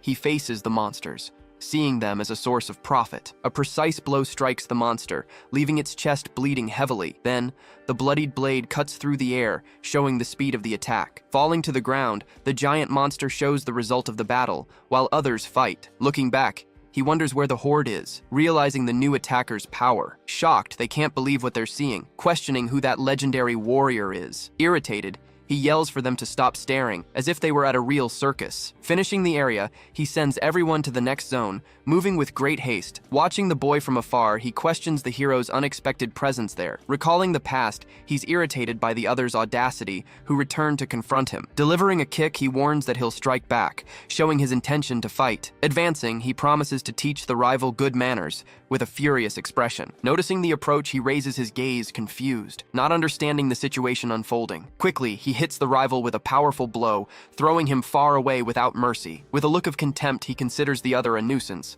not giving much importance to the guy. Fallen on the ground, he groans in pain, indicating the impact of the attack received in battle. Panting and furious, the Minotaur breathes with difficulty, feeling the battle. Worried, the man observes the scene, concluding that the situation is not good at all. As the Minotaur advances, the man realizes his mana is running out, and that's a problem. Fleeing from the attack, he thinks about recharging his mana in a safe place. Asking for support, he prepares for the fight, trying to maintain a firm posture. Above the man, the young one prepares for an attack, falling from the sky with everything. Gripping the bat, he holds it firmly, preparing for the final blow. Hitting dead center, he he takes down the Minotaur with a precise and powerful strike. Deciding to help, he joins the battle, observing the Minotaur fallen on the ground. Looking at the Minotaur, he reflects on a Class C hunter having taken down the creature. Confident, the man smiles, knowing he was right about the boy's abilities. Offering the final blow, he asks the boy if he can finish the battle. Without wasting time, the boy smiles, preparing for the final attack with satisfaction. The screen shows the message that a Minotaur has been defeated and that he's leveling up. With thunders in the sky, the scene suggests a change, indicating that something big is approaching. Confident, the man approaches, saying he knew he could count on him. Thanking for the help, the boy says he's just lining his pockets and thanks the secretary. Extending his hand, he invites the boy to the guild, promising various opportunities. Saying it wouldn't hinder success, he asks if the boy will join the guild. Responding, the boy says they'll talk about it later, as he quickly walks away. Sighing, the man realizes the boy isn't an easy guy to convince. At this, he receives an urgent call, asking about the situation, which seems serious. Looking up, he asks about the sky, not understanding what's happening there. Suddenly, the sky's light changes, and the boy wonders about the strange cloud formation. With a fixed gaze, he questions if a storm can cover only a specific area. Lightning tears through the dark sky, creating a spectacle of light and force in the area. Among the lightning, warriors and monsters are struck, indicating a new danger. An energy shock occurs while the boy and the man prepare for confrontation. He asks about the situation, and a subordinate warns that a monster is in the cloud. A gigantic monster emerges from the storm with a terrifying roar, causing great impact. A massive monster with red eyes emerges from the sky, making strange noises. A red explosion surges, showing the force and danger rapidly approaching. The lightning continues to fall, intensifying the atmosphere of chaos all around. The man defends himself from the rays, while the boy prepares for the next attack. Worried, the boy asks Mr. Kang if he's okay, and he responds that he is. Looking at the sky, the two question what kind of monster that is up high. He says he's never seen such a large flying monster, thinking there's no way to stop it. Approaching the Titan building, the scene shows the threat that's to come. A strong explosion rocks the city, leaving a trail of destruction in its path. Inside the control room, the man says the lightning rod won't withstand the blow. Asking about the aerial approach, he hears that unmanned units were sent. However, the units were destroyed before reaching the target, showing it's not an option. In the control room, the team observes the monster, which strikes the forces with precision. Thinking about the distance, the boy realizes they need a skilled sniper to take it down. Looking at the screen, he has an idea of who can help, remembering someone. With the team attentive, he ponders the possibility, knowing it's a risky shot. Raising his hand, he offers to end the threat, asking if they want to try. Expressing his disbelief, he says it's madness to trust a simple C-class cleric. Shocked, he questions how the cleric could have a solution that no one at Titan could come up with. Explaining the ability, the young man warns that the range is 300 yards, promising a helicopter. Aware of the briefing, he asks if it's really possible to neutralize a blow that reaches 1,000 yards. Quickly, he apologizes, saying his words didn't come out the right way. Suggesting help from Gaetia, the woman is interrupted by the man, who completely refuses the idea. Seeing the Goetia Guild, it's clear they're capable mages, all A-class or higher. With the monster attacking, he recognizes they can win, but without caring about the citizens. Weighing the situation, he concludes that Kang is the only hope at the moment. In the meeting room, he considers Kang's failure and the need to act. Thoughtful, he continues in silence, reflecting on recent events in the city. Changing the scene, we see a calm street, already night, in the residential area. Suddenly, a bright portal emerges, pulsing with energy in the indoor environment. Thanking her, the guy says he's in debt, but there wasn't much to do. Making a demand, the girl warns that the guy owes her sweets from his world. Observing the city, she comments on the air, feeling her life draining with each breath. At that, he asks how people live there, so the girl responds that they just endure. Responding with sarcasm, she questions if he really needs to ask about that. Seeing the monster's size, she warns she could hit it with her eyes closed. However, he refutes the answer. Shocked at his phone, he sees the monster as a level 300 Leviathan, the highest ever seen. Then she remembers he's going to help her, grabbing her bow, leaving the guy confused. Looking at the ground, she warns that the floor seems too weak to withstand the impact. Explaining the situation, she says he needs to compensate for the blow so everything doesn't collapse. In another part of the city, a soldier asks Kang about the damage to the buildings. On the call, Kang assures they'll cover the damages, to focus on the hunt. At that, Kang is warned that the guy will start, so he asks if Lucia is ready. Showing the arrows, a light projects intensely. With bow in hand, The girl responds that she was born ready for battle. Prepared to shoot, she asks if they can start at any moment. With everything ready, she warns the attack will begin, launching the strike. Drawing the bow, she launches the first strike, which follows at high speed. The guy stretches out his hand, releasing a type of energy upward. Launching another strike in the air, the girl also shoots. Looking up, she sees the effect of her shots. With a shocked face, he asks what kind of bizarre power this is. At that, 2 projectiles advance quickly against the target, which will fall in 1 second. With a direct impact, the target is neutralized and begins to fall toward the ground. Shocked, he wonders how this is possible, another death with just 1 blow. Watching the giant monster falling, he's surprised and says Kang amazes him. With a sigh, the guy says this isn't the time to hold back, but this is insane. With smoke on the ground, she says his world is too fragile, so blame him. Arguing, he says they're not fragile. She's just too strong. Then, he smiles and thanks her for the compliment. She says he can thank her with sweets and tosses the talisman to him. Catching the object, he asks if that really counts as proof of the hunt. Holding the talisman, he says that's how things work in his world. Then, the girl alerts him to be careful and not trust anyone too much. She explains that profit takes away reason, and people will try to deceive him, like someone experienced. With a smile, the guy warns them not to worry, because he's not one to be fooled. The armored car follows at high speed through the city street. Inside the vehicle, the driver and passenger observe the street. The woman in the car notices something surprising ahead. The cars stop abruptly, with the guy walking calmly between them. Worried, he calls for Kang, who's already on the street. Observing the building, he comments that it was a phenomenal feat. Thanking him, the guy says it was luck, but refuses to share the secret. Irritated, the director calls it a ridiculous secret, saying he just stole the credit. Tossing the talisman, the object shows a high number on the screen. Shocked, the director doesn't believe the 240 points, finding it impossible. At that, the woman warns she personally delivered the meter to him. With the woman's statement, he understands the count wasn't altered. Furious, he tells him to go home and wait for payment, asking what he's doing there. Then,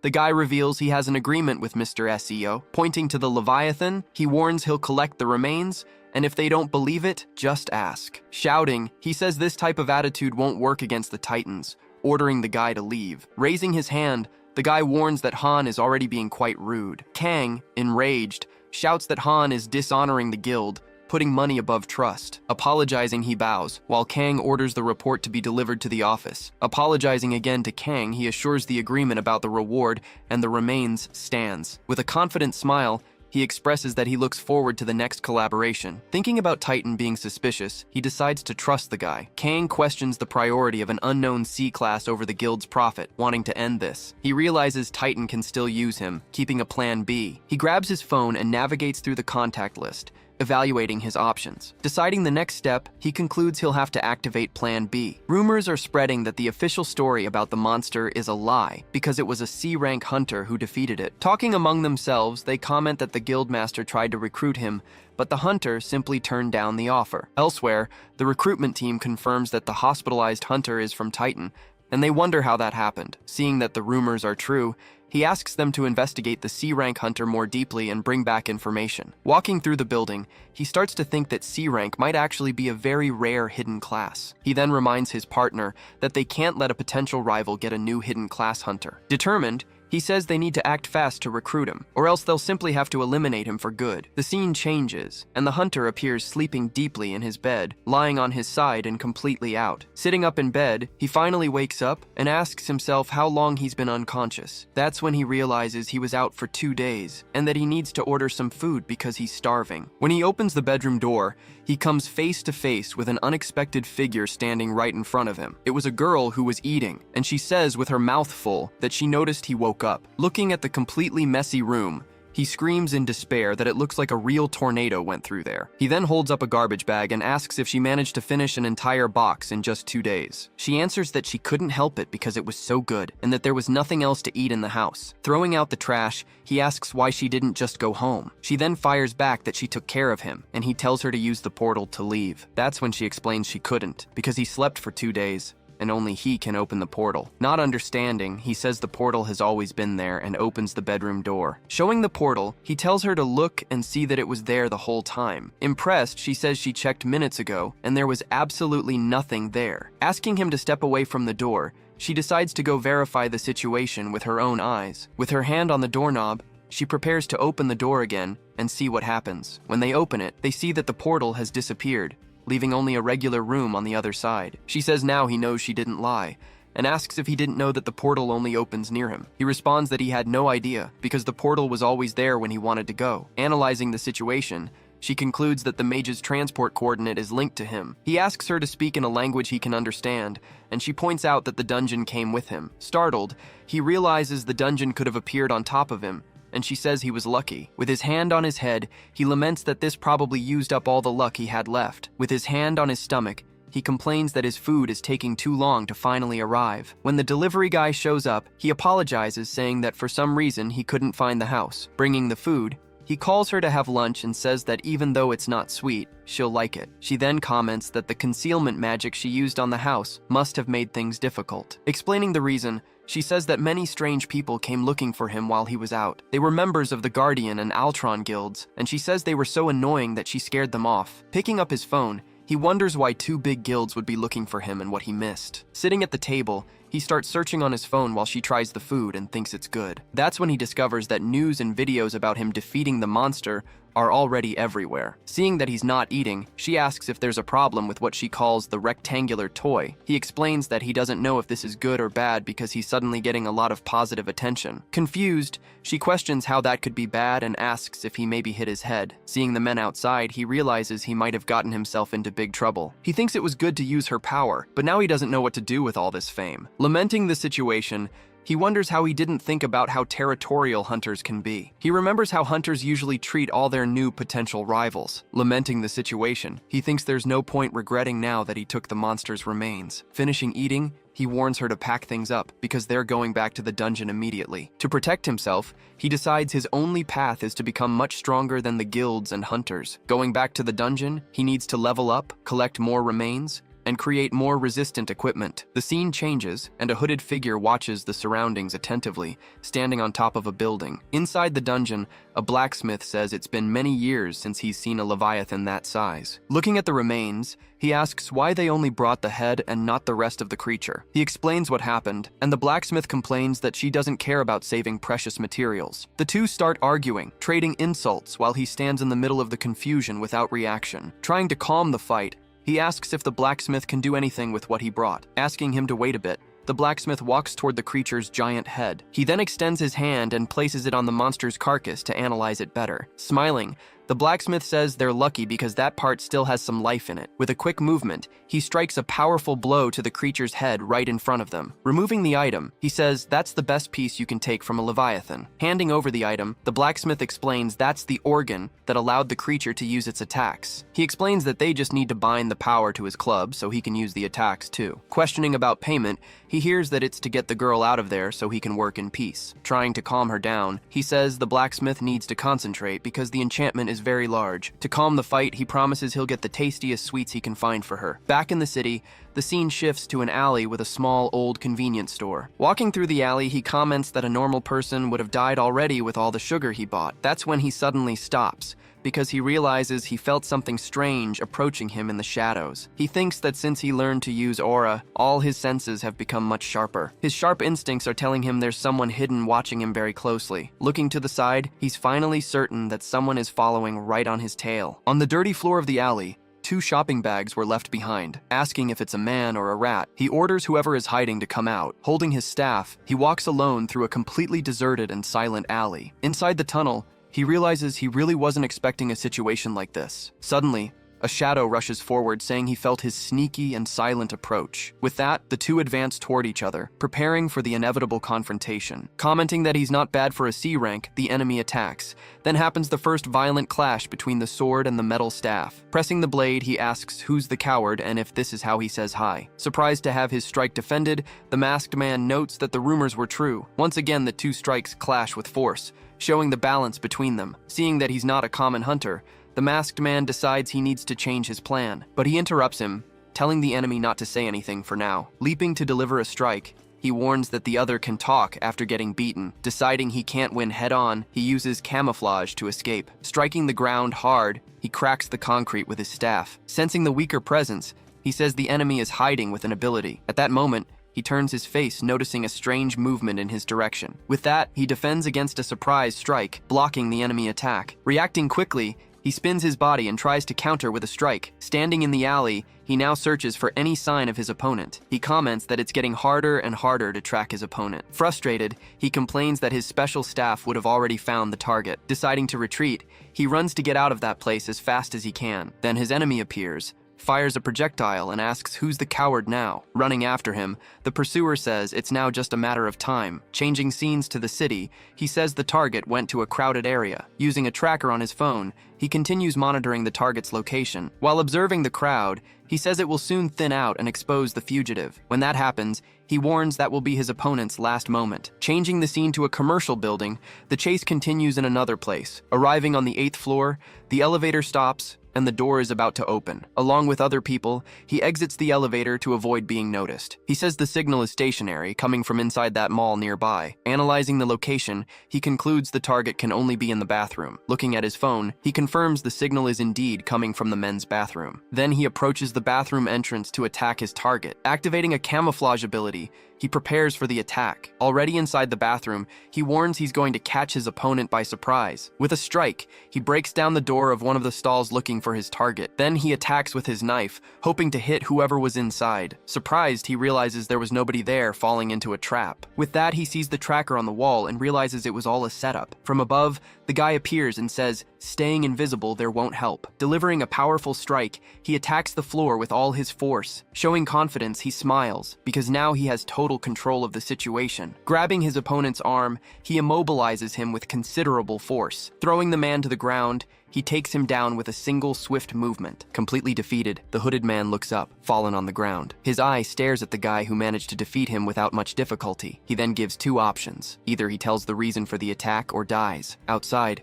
a sign on the door informed that the bathroom was under maintenance. At that moment, a father and his son arrive, and the boy needs to use the bathroom. Seeing it's not locked, the boy enters and asks his dad to watch the door. Agreeing to the request, the father waits outside while his son goes in. Already inside, the boy becomes completely paralyzed by the scene he sees. He observes the guy about to deliver a strike on the man, who screams that he'll talk. Noticing the child, he regrets that the maintenance sign didn't work. Thanking the boy, the man seizes the opening to prepare a new attack. Firing a strike, he attacks the guy, who manages to dodge at the last second. Yelling for the boy to get out, he protects him while the kid warns to be careful. With a frightened face, he turns and perceives the threat coming. Then the hooded man launches a powerful strike in the direction of both. Creating a barrier, he manages to defend against the attack at the last instant. While protecting the boy, he complains that the man attacked a child. Outside, his father screams his son's name desperately. After the explosion, people on the floor scream about the fire and run. Taking advantage of the chaos, the enemy prepares to flee the location quickly. Complaining about his superiors,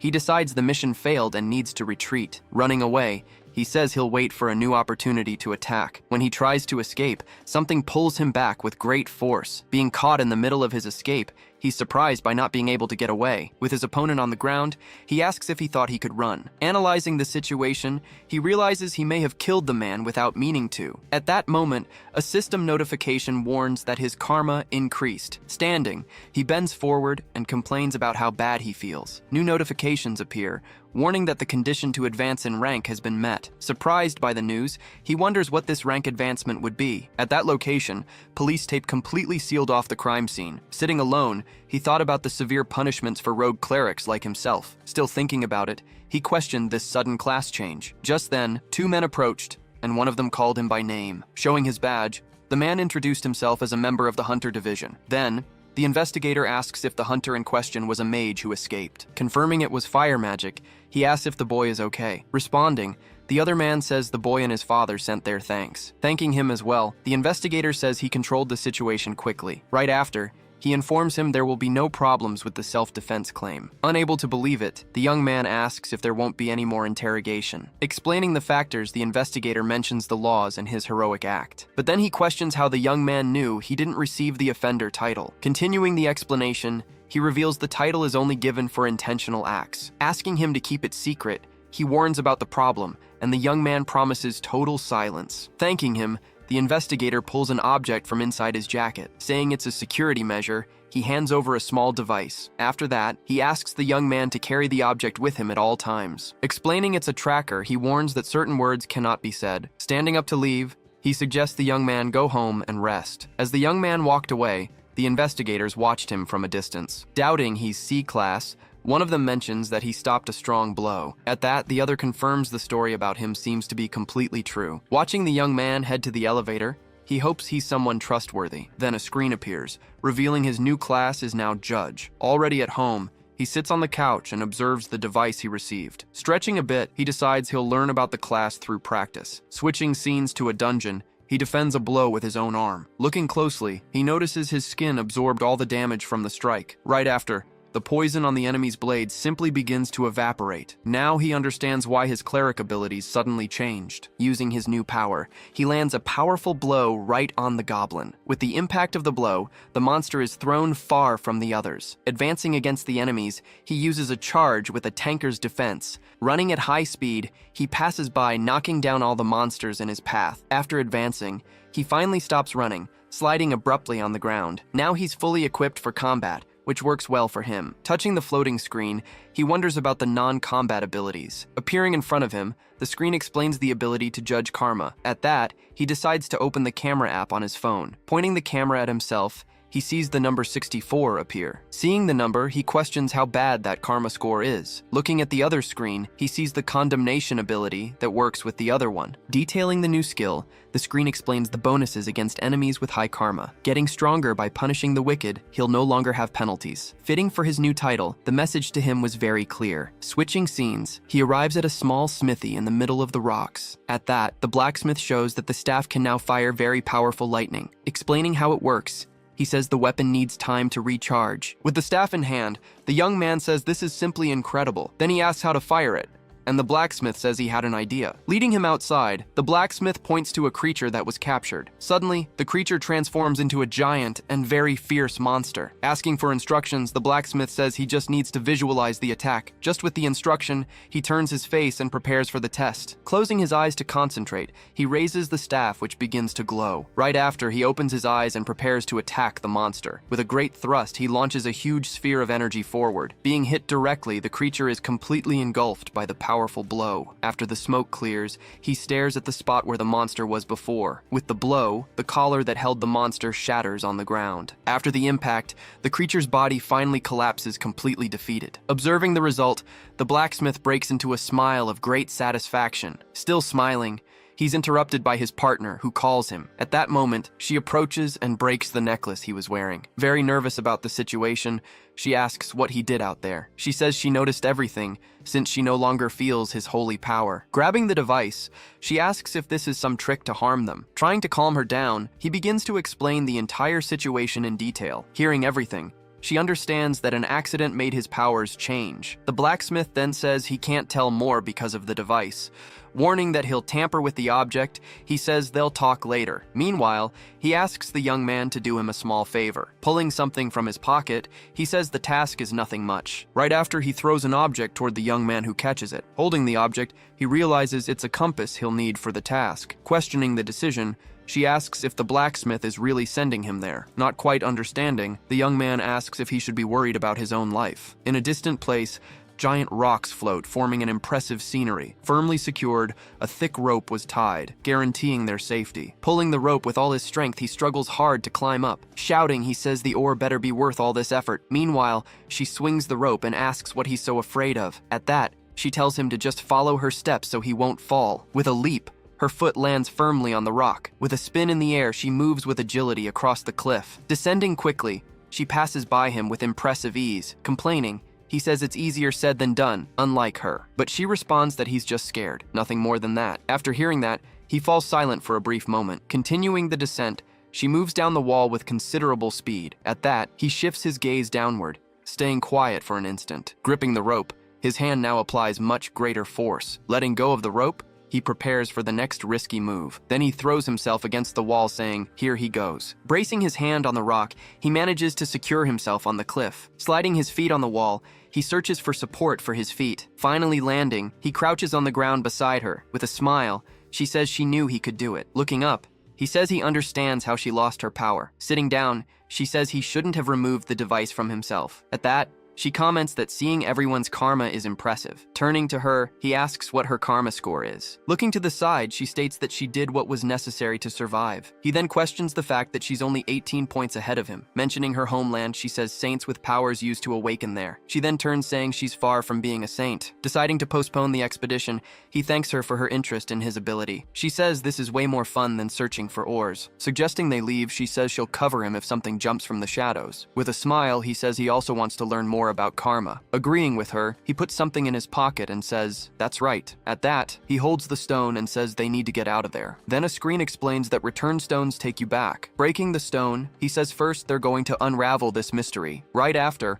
a huge portal opens right in front of them. In profile, she carefully observes the portal materializing completely. In the blink of an eye, the portal disappears completely from that location. After that, the place where they were is now completely empty. Then a message appears, warning that his karma increased by 1. Back in the city, he now walks down a very busy street. Drinking something, he asks if her disguise magic is working well. Seated, she reassures him, saying she cast a very good spell. He then asks why all those people are staring at her. Winking at him, she says not even magic can cover her beauty. Taking a sip, he admits she really doesn't look bad at all, but she asks for focus so they can review what they've learned so far. Explaining the situation, he says he gained a point for breaking his promise. He continues, saying that people with more than 200 points are irredeemable. Remembering the past, he says he receives no penalties when killing these people. Sitting in the cafeteria, she comments that a human reaching 200 is exceptional. Analyzing the people, he says he continues his search but doesn't see anyone. Suddenly, he stands up saying he had an idea of where to go. Observing the city,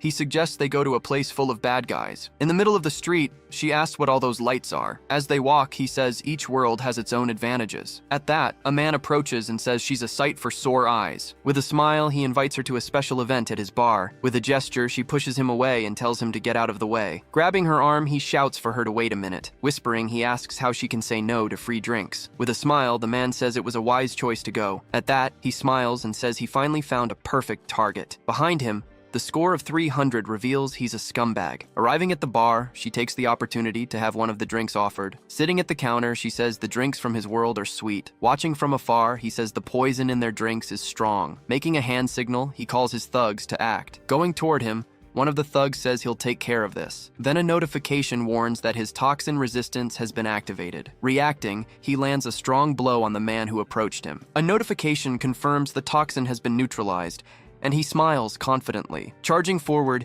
he prepares a strike with all his strength. Then he lands a direct hit on one of the suited men's face. After the blow, the man is thrown forcefully against the wall. As he slides to the floor, he plants his feet to continue the attack. Turning quickly, he lands a precise strike on the second man there. Meanwhile, the girl seemed to be resting with her eyes closed at the counter. Suddenly opening her eyes, she reveals a different color in her gaze. Waking up, she says she faked it so well that she ended up falling asleep. Looking at the fallen men, she asks who all those guys are. With a smile, he replies that they're the villains, of course. Desperate, a man shouts for his boss to do something about them. Snapping his fingers, he says he can tell the guy knows the streets. Moving with speed, he prepares to launch the first attack against him. Shouting that his luck ends here, he rushes at the boy. Standing still, he faces his opponent with a completely serious expression. Drinking calmly, she asks if he needs any help there. Shouting, the man says he's going to teach him some manners right now, but his strike is easily blocked, leaving the man completely shocked. Unable to move, he complains that he can't even move his fist. Breaking into a cold sweat, he finally asks if the boy happens to be a hunter. Then he questions what a hunter would be doing in this shady place. Thinking about retreating, the man panics at being trapped in his grip. Squeezing harder, he begins to break the bones in his hand. Lifting the man into the air, he prepares a strike with his other hand. Then he lands a powerful blow right in the middle of his face. With the force of the impact, the man is thrown far away, slamming into a bench. Terrified, the last man standing asks who they really are. Moving quickly, he grabs the last thug by the neck with force. He warns that someone will come who he'll want to answer questions for. Smiling, he says he'll let him go, but first he needs something. Then he shows his hands that got dirty after the whole fight. Lying on the ground, the man comments that from his appearance, he already knows everything. Sitting in front of him, he then asks who his backers are. Doubting the story, he questions how a bartender got away so many times. Looking at the fallen thug, he doubts he hired him alone. Stating it's impossible, he says someone powerful must be behind this. Giving him one last chance, he tells the man to start telling the truth. Insisting, The man swears he doesn't have any kind of backer with him. Remaining seated, he waits for the man to finally decide to cooperate with him. Getting no response, he leans in and then grabs the man's foot. Scared, the man struggles and shouts, asking what he's doing. Calmly, he responds that he's helping him find the courage to talk. Shouting desperately, he says they won't get anything out of him that way. Approaching, the girl says to leave it to her so things don't get complicated. Snapping her fingers, she prepares some kind of ability at their tips. Bringing her hand close to his face, the man asks what kind of trick this is. Making a pained grimace, he begins to feel the effects of the ability. Suddenly, the man starts laughing in a very strange way without stopping. Laughing hysterically, he shouts that it's too late now and asks if Altron sent them. Not understanding, he asks what she did, and she says it didn't work well. Then the man shouts to everyone that the tyrants are going to massacre them all. Questioning his confidence, he asks what makes him so certain of victory. With a bizarre smile, he reveals that the secret is the Alron pill. Confused by the answer, he asks what the hell this pill is. Changing scenes, several police vehicles arrive at a very busy location. Seeing everything from above, he comments that the problem is bigger than they imagined. While forensics investigates, he explains that the pill is made from women. Shocked, she says that something like that also exists in her world, surprising him. Then she tells him that a childhood friend was a victim of something similar to this. Remembering the past, she tells him that after becoming a platinum ranker. After that, she hunted down and destroyed each of those responsible with her own hands. Understanding the story, he apologizes for her having gone through all that. Returning to the present, she then asks what the two of them will do next. Smiling, he says they need to finish them off before they use the pill. Changing scenes, a man approaches the door of an upscale bar. Already inside the place, he reports that Park was found lifeless there. On the phone, he informs that there are no signs of a struggle with his team. Seeing the crime scene, his boss orders them to find the culprit immediately. Touching the ground, the man confirms he understood his superior's orders. With confidence, he states it won't take long to find the person responsible. Over in Hong Kong, the scene shows the city's towering skyscrapers. Typing on the computer, she reports that the trip to Hong Kong was a success. With what they've accomplished, she says they can increase the guild's membership. Noticing his silence, she asks if he's feeling all right. Then he asks if she's ever heard of the Alrauni pill. She says no,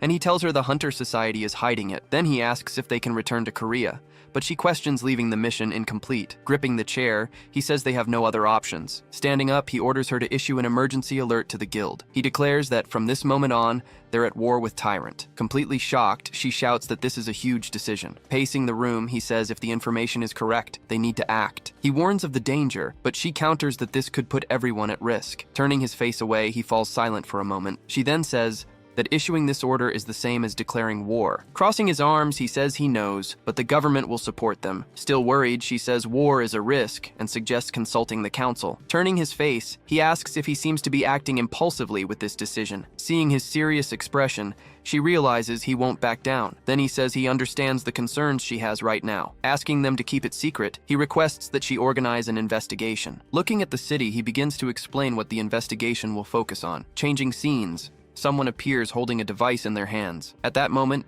she asks if he's heard from his trusted contact. Eating something, she says, "Thank goodness there are people with common sense." With a thoughtful look, he comments that the guy seems to know what the pill is. He then asks why she won't go back, but she refuses the idea. But she questions whether he'll be strong enough to face the danger. With a smile, she declares they'll go together to finish them all off. With a slight smile, he says he's very happy for her help. Suddenly, the doorbell rings, with someone saying it's a delivery for Jinhyuk. He wonders who it could be since he wasn't expecting any package that day. Outside, a mysterious man activates a small device with his finger. Holding the device, he keeps watching the object in his hands. Through the radar, he confirms his target isn't far from there. Beginning the chase, he leaps over the city buildings. Moving quickly, he continues jumping between rooftops with agility. Then he finally lands on a building, very close to his objective. Looking at a house, he says he's finally found his target. He notices the house seems strange, remembering that's where the hunter lives. So he decides there's only one way to find out what happened. Preparing an attack, he says he'll capture him to get answers. Going to the door, he asks who's knocking, and the person apologizes. He finds the delivery strange since the protection magic is still active. Touching the doorknob,